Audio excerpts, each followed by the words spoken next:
Ah oui, j'oubliais pour les fugitifs, dans la dernière vidéo, l'affiche polonaise, c'est ça. Mais de rien.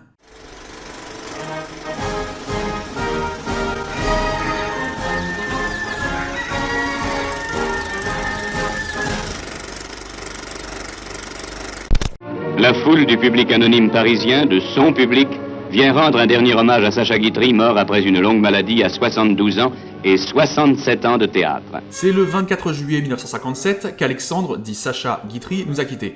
Un brillant comédien de théâtre, passé franchement au cinéma au début des années 30, malgré quelques incursions éparses à l'époque du muet. Époque où il n'avait pas le même intérêt pour le 7e art que plus tard, lui préférant ouvertement le théâtre, pour lequel il a écrit une foule de comédies. En tant que réalisateur, ce n'était pas forcément le plus méticuleux des techniciens, mais écrivant la plupart de ses films, c'était clairement un dialoguiste père, et jouant dans la plupart de ses films, il a très souvent démontré son talent d'acteur. Et vraiment, ses films m'ont très rarement déçu, que ce soit ceux plus intimistes, plus théâtre filmé. Il adaptera d'ailleurs certaines de ses pièces comme Pasteur, dont la première sur les planches en 1919 s'était tenue devant la fille du savant, Marie-Louise Pasteur. Bonjour. Mais donc ses films plus ambitieux qu'il a réalisés dans les années 50, tels sont Napoléon, Si Versailles m'était compté ou Si Paris nous était compté, sont également très bons. Maintenant, les deux que je vous conseillerais le plus seraient Assassin et voleur, son avant-dernier film, une comédie noire avec le duo Poiret-Serrault. Vous êtes un assassin, n'est-ce pas? Oui, enfin il ne faut rien exagérer, je suis plutôt voleur. Seulement, il faut bien le dire, c'est une profession qui vous met quelquefois dans l'obligation De vous défendre. Dame. Allez-y, c'est de la bonne. Et l'autre serait La Poison, dont on va parler aujourd'hui. Ah mais ça tombe bien. Une autre comédie caustique, tournée en moins de 3 semaines, où l'on suit le couple de Paul et Blandine Braconnier. Un couple qui ne se supporte plus, l'un comme l'autre ne pensant qu'à une chose, tuer son conjoint. Un jour, Paul entend une émission de radio où l'on parle d'un avocat très doué pour faire acquitter des assassins. Il se rend chez lui en faisant croire qu'il a déjà tué sa femme, pour que l'air de rien, l'avocat lui explique sans s'en douter comment l'a tué, en ayant de bonnes chances d'être acquitté. Maintenant, avant d'entrer dans les détails, il faut que j'évoque Un crime au paradis. On suit le couple de Joseph et Lucienne Braconnier, qui ne se supportent plus, et chacun ne pense qu'à une chose, tuer son conjoint sans risque. Un jour, Joseph voit à la télé un reportage sur un avocat très doué pour faire acquitter des assassins. Il se rend chez lui en faisant croire qu'il a tué sa femme, pour que l'air de rien, l'avocat lui explique sans s'en douter comment l'a tué, en ayant de bonnes chances d'être acquitté. L'impression que j'ai déjà vu ça quelque part. Oui, 50 ans plus tard, à l'année près, on a eu un remake, cette fois par Jean Becker, fils de Jacques Becker, un autre fameux réalisateur. J'aime beaucoup son cinéma, et vous en connaissez sans doute certains. Tendre Voyou en 66 avec Belmondo, l'excellent Elisa en 95, ou bien L'été meurtrier avec Isabelle Adjani, et Roger Carrel. Son apogée commercial avec 5 millions d'entrées, un de ses nombreux films se déroulant à la campagne, lui qui filme fréquemment la France rurale. Il va sur ses 90 ans, mais est toujours actif de nos jours. Son dernier film est sorti cet été. Même si hélas, depuis 10 ans, ses films n'attirent plus les foules, La tête en friche ayant été son dernier succès. Et à la fin des années 90, il va enchaîner 3 films avec un casting similaire, notamment Jacques Viré, André Dussolier et Suzanne Flon. Les Enfants du Marais, Un crime au paradis et Effroyable jardin. En cette fin des années 90, Jacques Viré sort du succès massif du Dîner de cons, qui en plus lui a rapporté un César. Donc on imagine que tout va bien, non? Non. Et non, car depuis bien des années, il est dépressif, rongé par l'alcoolisme, il est en instance de divorce, et financièrement, il est en difficulté, ayant des problèmes avec les impôts. Mais certaines personnes de la profession, dont Christian Fechner ou Jean Becker, lui ont alors tendu la main et l'ont fait tourner. C'est notamment pour ça qu'il sera très actif au début des années 2000, après les années 90 où il s'était fait plus rare. C'est Sébastien Japrisot, qui a déjà écrit 2 films de Becker, qui a écrit ce remake de La Poison. Ce sera le dernier film qu'il écrira avant sa mort d'ailleurs. Et il a fait beaucoup de changements, qu'on va voir ici. Ça a été une des raisons pour Villeray d'accepter le rôle. Il adorait le film original, et le fait que cette nouvelle version s'en démarque, notamment au niveau de son personnage, ça l'a ravi. C'est un film à plutôt gros budget qui commence à être tourné dans la région Rhône-Alpes en 2000, on parle de plus de 75 millions de francs. Clairement, c'était bien comme budget. Le personnage principal du film est Joseph, dit Jojo, le typique brave gars, légèrement simplé sur les bords, mais qui fait tout le travail dans la ferme, très attaché à ses chèvres. Alors, oui, je sais, il veut tuer sa femme et je parle d'un bon gars, mais c'est qu'il n'en peut plus. Jacques Viré est d'ailleurs très bon dans ce rôle de brave type, il a bien le physique débonnaire qui va avec, et lui apporte sa propre énergie et son propre style, très attachant et très différent de Michel Simon. En gardant les mêmes répliques, il pourrait donner un personnage bien plus cynique. Mais non, le cynisme, on le retrouve plus dans Le braconnier de la Poison. Michel Simon est très différent. Michel Simon, ce film que je viens de réaliser, me réservait l'une des plus grandes joies que j'ai eues au théâtre. Oui, quand je disais que Sacha Guitry était un homme de théâtre, voilà qu'il présente le casting de son film aussi. Même les petits rôles y ont droit. Y compris, c'est assez rare pour être souligné, les gens responsables des décors et nous présentant les futurs décors à voir, donc dévoilant d'emblée une future supercherie. Et voilà ma Pauline dans le décor de la prison. Mais aussi le chef-op, la script, les régisseurs, j'en passe, même les techniciens anonymes, rompant rétroactivement avec cette future habitude très française de voir le boulot du réalisateur comme quasi hégémonique sur son film. Même si c'est vrai que Guitry a une multiple casquette. Mais quand même, c'est bien de voir ça. Mais donc oui, le braconnier de Michel Simon est particulièrement différent. Michel Simon, énorme acteur des années 30 aux années 70. Il a joué dans plein de films cultes, Le Quai des Brumes, Drôle de drame. Vous regardez votre couteau et vous dites bizarre. Alors je croyais que... Moi j'ai dit bizarre, comme c'est étrange. Le vieil homme et l'enfant, La Poison, et je ne dis pas ça seulement pour Le vieil homme et l'enfant justement, où il joue un grand-père bougon, mais le fait est qu'il était très doué pour jouer les grands-pères bougons, même quand il n'était pas si vieux que ça. Parce que oui, j'ai toujours trouvé que Michel Simon, il faisait vieux jeune. Ici, donc, dans La Poison, il joue braconnier plus cynique et calculateur. Ce sera particulièrement visible dans le dernier tiers du film. Mais même plus tôt, lorsqu'il se confie au curé. Regardez-moi ça. Un vrai bouton. Charmant. Oui, on notera que là où, à l'époque, le curé était un des notables de la ville, c'est logiquement à lui que Paul Braconnier se confie sur ses soucis conjugaux. Dans Un crime au paradis, on aurait pu conserver ce qui aurait été limite un peu cliché, la France des campagnes très pieuse. Non, il se confie plutôt à son ancienne maîtresse d'école. Et là où le personnage joué par Viré est honteux quand il évoque le fait qu'il aimerait la voir morte, celui de Michel Simon l'est nettement moins, ce qui pourrait le rendre antipathique, mais il est triste aussi. J'en arrive même à me demander si je ne ferais pas mieux de me faire sauter le caisson. Même si on pourra regretter que les moments tristes soient parfois littéralement accompagnés de violons.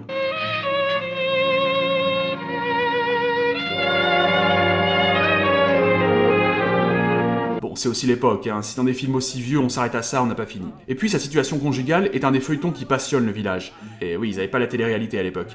Ils vont jusqu'à en parler, pas face à Braconnier, mais pas tout à fait derrière son dos non plus. Et puis, c'est difficile de totalement trouver que c'est un connard envers sa femme quand on la voit acheter la mort au rat en vue de l'empoisonner. Dans le rôle de Blandine, nous avons Germaine Revers, qui avait une longue carrière derrière elle et qui hélas mourra 2 ans après le film. Elle a plutôt un style en bière. Hé, tête de lard, tu viens de coucher, oui ou merde? Non. Je travaille. À demain. Il travaille. Pauvre cul. Quelle emmerdeuse. Ivrogne dans les 2 versions. Moins fouillée que dans le remake, on ne sait pas pourquoi elle est devenue alcoolique et acariâtre, tout comme on ne sait pas ce qui a causé la détérioration de leur relation. Il n'y a qu'une sorte d'usure implicite. On le souligne d'ailleurs, dans ce très bref extrait pourtant pas anodin, où ils se croisent dans la rue comme se croiseraient 2 inconnus. Concernant Josiane Balasco, elle campe un personnage vraiment méchant, c'est une vraie vipère. On commence par des choses qui semblent plus proches de frasques puériles, comme percer ses seaux allés, mais progressivement ça devient d'une sacrée cruauté. Même quand Jojo essaie de répliquer à ses mauvaises actions, c'est beaucoup plus gentillé, à lui chanter des chansons paillardes ou l'empêcher de changer de chaîne. Peut-être parce qu'on l'a souvent vu dans des comédies dans la première partie de sa carrière, mais j'ai le sentiment qu'on oublie comme Josiane Balasco est douée dans un registre plus dramatique. Elle l'a fréquemment montré depuis pas mal d'années. Regardez comme elle sointe le sadisme. Tu vois, t'en es même pas capable. Hein? Rien dans les culottes, rien. À partir de maintenant, je vais t'en faire baver encore plus, mon bonhomme. Ouais, vraiment, elle jouit de lui avoir fait vraiment mal. Et malgré tout, on parvient à avoir un peu de compassion pour elle grâce à certaines scènes. Elle ne s'est jamais remis d'un drame dans sa jeunesse, et puis elle a un côté pathétique à passer son temps à picoler dans la cuisine jusqu'à s'effondrer. Et encore aujourd'hui, malgré les apparences pour son entourage, il est évident qu'elle n'est pas totalement dénuée de sentiments, seulement elle est complètement aigrie. Toujours la spécialité de Becker qui montre beaucoup la France rurale, disais-je à 5 minutes, avec des gens parfois bruts de décoffrage, mais tellement humains. On a donc 2 personnages ambigus qui cohabitent, dans une première partie de film plus méchante que la seconde. On retrouve des répliques du premier film d'ailleurs, mais notez la différence de jeu. Je te trouve pas encore assez saoul. Je ne suis jamais assez pour oublier ta gueule. Tu crois pas que t'es déjà assez saoul comme ça, non? Je serai jamais assez pour oublier ta gueule. Ça illustre bien ce dont je parlais sur le fait que les comédiens aient trouvé leur propre personnalité. Et les répliques, c'est quand même les gros points forts des 2 versions, avec certaines qu'on n'entend pas tous les jours. Enfin, on vous a jamais appris à lancer une soupière? Bah ouais, c'est vrai ça. Eh, moi j'avais des cours dès la primaire, s'il vous plaît. Preuve d'ailleurs de la qualité de l'écriture, lorsque Braconnier va voir l'avocat en faisant croire qu'il a tué sa femme, on a une scène de dialogue qui dure 12 minutes consécutives, sans musique, sans distraction extérieure, et pourtant ça ne pose aucun problème, grâce au talent des comédiens, à la qualité du texte et à des petits quiproquos. La même scène est plus courte en la version originale. Il faut dire que le ton des films est différent. L'original est plus noir et moins ascenseur émotionnel. Au milieu du film, pour le remake et plus les 2 tiers pour l'original, la femme Braconnier meurt dans les 2 cas. Malgré les projets de Paul/Joseph pour la tuer, il s'agit de légitime défense dans un cas et légitime défense accidentelle dans l'autre. Oui, dans un cas comme dans l'autre, il ignore que son vin est empoisonné, mais dans le remake seulement il se défend d'un couteau. C'est spontané dans l'original. La dernière partie du film sera donc réservée à l'instruction, et voilà donc le braconnier de Michel Simon qui a commis une défense gonflée, qu'il a eu raison car sans son geste, il serait mort, quand bien même ignorait-il qu'elle allait l'empoisonner. Une argumentation qu'on pourrait qualifier de fallacieuse, oui. Dans le remake, malgré les mêmes répliques, le contexte est donc différent. À part le fait qu'il cache sa visite à l'avocat, le braconnier de Jacques Viré est plus sincère et dit globalement la vérité. Il s'est vraiment défendu. Le contexte est également différent au niveau de l'époque. On passe du début des années 50 au début des années 80. Oui, sorti en 2001, le film se déroule en avril 80. Ce qui sent assez modérément, à part pour les programmes que les personnages regardent à la télévision et 2-3 détails, ce n'est pas comme d'autres fictions où on nous met le nez dedans, oh la nostalgie, tout ça, c'était bien hein, cette époque. Non, la raison est beaucoup plus simple que ça, pouvoir inclure, comme dans l'original, la crainte que Joseph soit guillotiné. Un an plus tard, et ce n'était plus possible. Ça permet aussi d'inclure des gags sur sa jeunesse. Et un micro-défaut, avec sa femme, ils sont censés être nés en 40, donc avoir seulement 40 ans, et non, franchement, je suis désolé, mais vous faites plus. On a un casting secondaire assez varié dans le remake, plus effacé et moins varié dans le premier. Dans les deux cas, on notera qu'ils en prennent pour leur grade. Ils vivent dans un petit village, et dans les deux films, ils soutiennent Braconnier plus par intérêt que par conviction ou même amitié. Un peu plus dans la deuxième version, cela dit, car, comme je l'ai dit, il est plus sympathique et donc a de vrais amis, tels ceux joués par le couple McDan-Mérès. Mais malgré tout, s'ils soutiennent Braconnier, c'est aussi que ça fait de la publicité au village. Le verdict ce soir, achetez le progrès.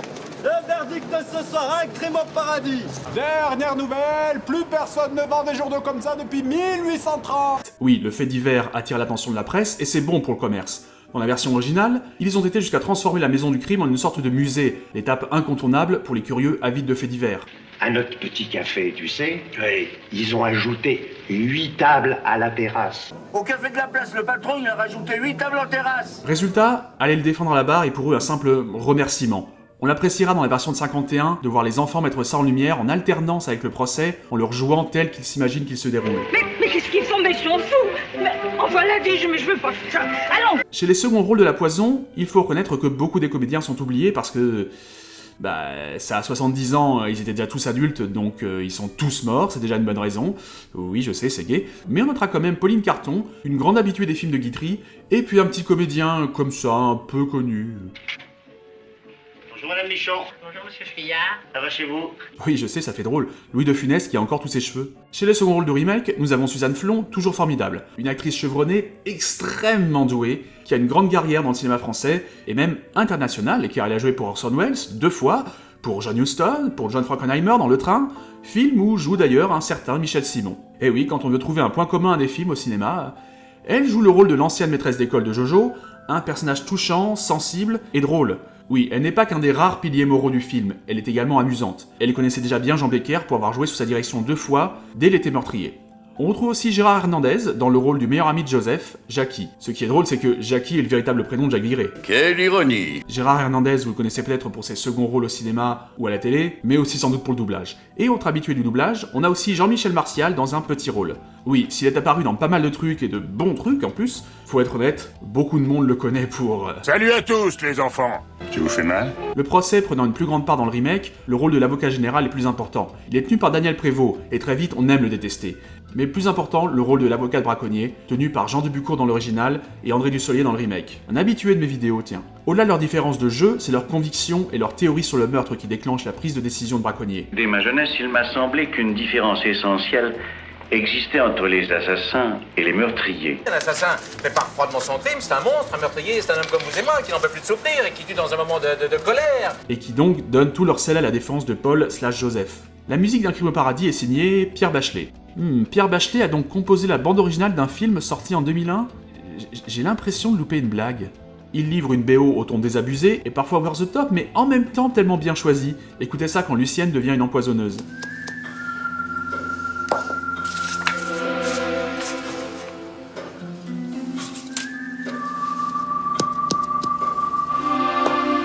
Ce n'est pas sa première bande originale, car il avait déjà fait des musiques de films de réalisateurs fameux comme Jean-Jacques Hano, Georges Lautner et Patrice Lecomte, et aussi des films érotiques, et non, je ne vous dirai pas comment je le sais. Alors au final, est-ce que j'en conseille un plus que l'autre? Eh bien figurez-vous que je me suis retrouvé face à une situation inédite lors de l'écriture. J'aime beaucoup Un crime au paradis, je l'ai vu plus souvent, au cinéma même à l'époque, il me fait rire, il m'émeut, et j'étais persuadé de vous aiguiller plutôt vers ce dernier, d'autant que je le trouve légèrement sous-estimé. Mais plus j'écrivais, plus je me rendais compte du fait que La Poison était vraiment bon et beaucoup plus immoral en fait.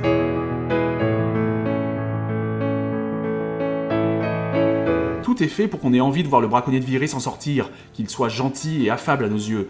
On ne s'encombre pas de ça dans La Poison. Braconnier a de sérieuses circonstances atténuantes, mais il n'est pas spécialement sympathique. Et ce n'est pas forcément un mal, simplement on a là deux propositions différentes. Le film original va plus à l'essentiel, il est plus court et donc plus immoral comme je le disais. Le remake fouille plus les personnages, traite la mort de Lucienne et la situation de Joseph plus gravement. Je me sens plus concerné du sort du personnage de Jacques Viré que celui de Michel Simon. Mais de là, on notera l'ironie. Il est acquitté dans le vieux film, à une époque où la censure n'aimait pas vraiment qu'un personnage quand même en partie coupable s'en tire, alors que son geste est plus franc. Moralement, même si elle projetait de le tuer, ça n'aurait pas forcément été superflu qu'il soit condamné. Pas forcément à la peine de mort, mais au moins condamné à quelque chose. Et le film le plus récent, alors que depuis on a l'habitude de voir au cinéma des gens coupables s'en tirer, et où il a véritablement tué sa femme en légitime défense, pourtant, là, il est condamné. À une peine relativement légère, certes, mais c'est fou tout de même. La Poison sort le 30 novembre 1951, soit 2 mois seulement après la fin du tournage. Il a un certain succès puisqu'il réunit 1 800 000 spectateurs, même si les critiques sont plutôt mitigées. Un Crime au paradis, lui, sort 50 ans plus tard, le 28 février 2001. À l'époque, je cherchais un film à voir, et pour le trouver, j'avais donc consulté le Pariscope. Oui, je suis vieux. Oh la vache, personne de moins de 30 ans doit se rappeler de ça. Et bref, je n'avais même pas 14 ans, et pour être franc, c'est au casting que j'ai choisi. Je me suis dit, oh tiens, Jacques Viré, ah tiens, Josiane Balasco, bon bah ok. Je l'aimais à l'époque, et je l'aime toujours. Comme son illustre aîné, ça a été un succès, plus de 2 100 000 entrées. Au final, je pense que La Poison est tout simplement le meilleur Sacha Guitry, et je vous conseille de voir cette version tout d'abord, mais vous devriez aussi voir son remake ensuite. Il constitue une très bonne alternative.